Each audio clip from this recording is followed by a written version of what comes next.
নিজে মরে গিয়া আপনার সুখী করে দিয়ে যাবো। ভাইরা কি নতুন কাপড় কিনতো না? আরে বেটা প্রবাসী আবার নতুন কাপড় আছে রে। কই রে তোরা ঈদের নামাজ সত্যি যাইতি না, এখনো রেডিওস নাই?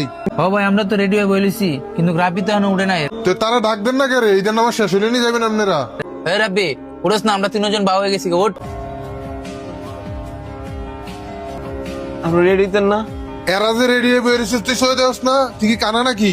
ভাইরা কি নতুন কাপড় কিনতো না? আর এই যে পুরান কাপড় কিনতে কি ঈদের নামাজ পড়তে যাইবো? আরে বেটা প্রবাসী আবার নতুন কাপড় আছে রে। 7 বছর এক ডেস পরে ঈদ করতাছি, নতুন আইসত তো বুঝোস না, 1 বছর থাক আর কথা বুঝবি।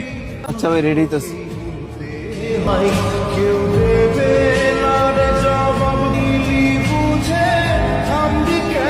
সবাই সামনে নোটিসের টাকা দিছে 10 টিএল গিরা, তোমার 10 টিএল বাইরেছে, টাকা দাও। আমার তো তখন টিয়ার নাই। তো না দিতালে সামনে নোটিস খাইও না তুমি। ঠিক আছে ভাই, খাইতাম না।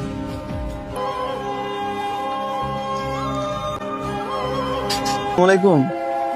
ওয়ালাইকুম সালাম, কি অবস্থা, কেমন আছো? আসছি ভাই, ভালো ভালো আছেন? এই তো আলহামদুলিল্লাহ ভালো। সামনে নোটিস খাওয়া হয়েছে নি? হ্যাঁ, সেমাই নুডলস সবই খাইছি।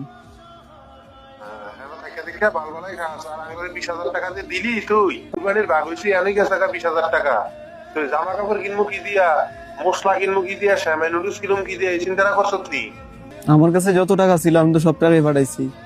তোর কাছে যত টাকা ছিল তত টাকা বাড়াইছ তুই। তারপর আর আগে যখন বিদেশ আছিলি তখন প্রতি মাসে 50,000, 60,000, 70,000 টাকা বাড়াইছ।